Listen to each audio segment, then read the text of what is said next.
What's up, it's Caleb with Sealand Visuals. I'm a sports photographer and videographer, and today I'm going to be talking about the Tamron 17-70 lens. So the Tamron 17-70 lens, it is a great all-around lens. The full frame equivalent of the lens is going to be roughly a 24 to 105 range. It's at f2.8, but that readout is going to be more like an f4 whenever you're looking at it, as far as the bokeh goes and like the depth of field. But overall, it is a great range. I love using it for indoor sports. So basketball and volleyball, those are the two indoor sports I've used it for. Works great. You can really get, you can get like the stuff coming at you and then the stuff on the other side of the court. Especially in basketball, it's nice to have that reach to the other side of the court. So I really like it for that purpose. I have used it outside. It's not the greatest lens to use outside. It does have its like shortcomings. You can't really get all of the field, obviously, because it's not really made for that.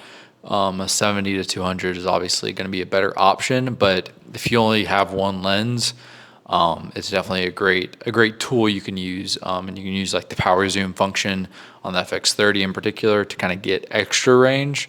But I do love the lens for indoor, and whenever I need to, it's great for outdoors as well. As far as comparable lenses go, there's nothing really comparable to it, at least for Sony. They do have the 24 to 105 native lens that Sony makes, but it is natively at f4. So it doesn't really fit into this category because the light transmission is going to be at f4. So I would not recommend using it on a camera that doesn't do well in low light. Yeah, you can use it on cameras like the FX3, FX6, A7S3, those cameras that have really high base ISOs, but you're not going to get necessarily as blurry of a background as you'd get if you just used a different lens for those cameras. In particular with this, the FX30, I would not recommend using that 24 to 105 that Sony makes because, like I said, it's at f4, so that light transmission is not going to be very good, and the FX30 isn't the best in low light. So, at f4, you're really going to be stretching the ISO, and it's going to be pretty noisy. And then Sony doesn't even make a 2.8 version. I don't believe Sigma makes a 2.8 version, and then this is obviously a crop. So I don't know if Tamron makes a full frame version that's 24 to 105. I know Sigma has an equivalent kind of lens. They have an 18 to 50 or 55, which is like a 24 to 105 or a 24 to 70. At 2.8, so it's kind of similar, either around the similar price range. But that Sony lens is going to run you around $1,300 before tax, and then the Sigma one, I don't know off the top of my head, and I don't have it in my notes. The only lens that is comparable to this lens, which is a 24 to 105 at f2.8, is going to be Canon. Canon just came out with an RF mounted version. And that version, 24 to 105 at 2.8, has an internal zoom, part of their L series lenses. That lens will run you $3,000 before tax. It's an extremely expensive lens. It's brand new. It's definitely a great lens, and it definitely has its purposes, but it is an extremely expensive lens, and I don't really see Sony coming out with a competitor for it, for the full frame version at least. So yeah, this is kind of your best option if you want, a 2.8 like light transmission, but you want to save some money. Definitely go with this lens. This lens will run you around $700. I got it paired with the FX3, so I did save a little bit of money. I got the FX3 on sale, and I got it paired with this lens. I believe I bought them from B&H. And I believe the total package was under $2,500. I want to say it was around 23 after tax. So you're getting a good camera in the FX30, and then getting a 24 to 105, all for under $2,500 is a really good deal. And that's one of the reasons why I love this lens. Is it's affordable. It pairs amazingly with the FX30, and that's really all you can ask for whenever it comes to lenses. All right, so there are a few cons whenever it comes to this lens. The first thing is it's not the best build quality. It does feel cheap whenever you're holding it. I mean, it feels like plastic. It doesn't feel like a Sony G Master lens because it isn't. It's Tamron lens. Tamron Tamron makes cheaper lenses, so you get what you're paying for. I have had a Tamron lens break on me. I was shooting something with my A7S3, and it fell off the tripod, and the lens it was a 24 to 70 or a 28 to 70 full frame Tamron lens, and yeah, the lens broke on me. Yeah, I mean, there's nothing I could really do about it. It was kind of my fault. I kind of rigged up the tripod a little too heavy, but I wouldn't drop this lens. I wouldn't recommend dropping it because it will probably break on you.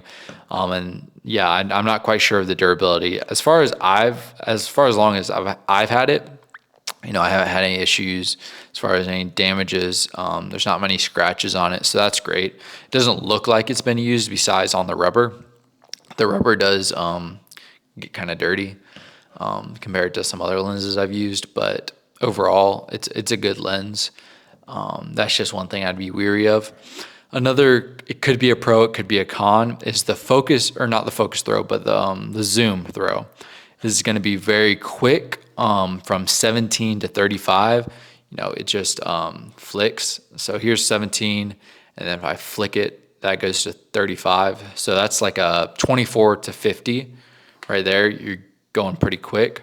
But then after, from 35 all the way to 70, or 50 to 105, it's a very slow lens. And so if you're doing a lot of quick actions, necessarily from like 24 to like 50, it's a great lens for that. But if you're trying to zoom fast on those further focal ranges, just be wary. It does have a little bit of stickiness to it, especially from 50 to 70. It's a little harder to turn, but that could be a pro, that could be a con, depending on how you look at it. I know some lenses now, they have like features where you can adjust how the zoom feels. This is obviously not one of those lenses. It's a cheaper lens, so they're going to save money where they can. And then one more con is the lens. I think this term is called, it breathes. Not whenever you're focusing, but like I'm trying to figure out a way to explain it. But like whenever you're zooming back in, I don't know if you can hear it. It like has air that kind of gets stuck in that tunnel, and that zoom back in, it like flicks some air back out at you. I don't know if that has anything to do with, I don't know. I've just heard the term before, so I figured I'd include it in this kind of overview of what the lens is. But yeah, that's kind of the cons of the lens that I can put together. So overall, this lens is an amazing lens. It does have a lot of pros. It does have a few cons depending on the way you look at it, but that's going to be kind of any lens, especially whenever you're getting a budget all-around lens. You kind of save your money where you can. It's still a great lens and it's still a great focal range, and that's where I really think this lens shines. It's kind of a do-it-all lens. So if you're in the market for a do-it-all lens, if you kind of want that 24 to 70, 24 to 105 type feel, this is going to be the lens for you. If you want something with a lot more bokeh, or if you're shooting on a full frame camera, then this is not the lens for you. This lens isn't going to blur out the background crazy, and this lens, it is made for APS-C cameras only. I mean, you could throw it on a full frame camera, but you're just going to have that kind of ring. So if you want to crop in on a full frame camera, you can use this lens. Like for the A7 IV, if you wanted a lens for the 4K30 option, this lens would fit that field of view. So just a consideration if you film sports on the A7 IV and you only shoot in 4K 60, then try out this lens if you kind of just want a lens just for that. But yeah, overall, it's a good lens. Great price point at $700. I'm sure you could probably find it on sale at somewhere. I just got that price off B&H. But yeah, I just want to thank you for tuning into the video. If you got any value out of this video, I just ask you to subscribe, leave a like. On the journey to trying to post a video every single week. I missed last week, so I think I'm going to have 2 uploads kind of closer back to back. Try and get these uploads out on Saturdays, on Fridays, whatever day, kind of towards the end of the week. So yeah, if you're interested in more camera content like this, kind of more from a sports videographer's point of view, yeah, make sure you subscribe, and I will see you in the next one. Peace.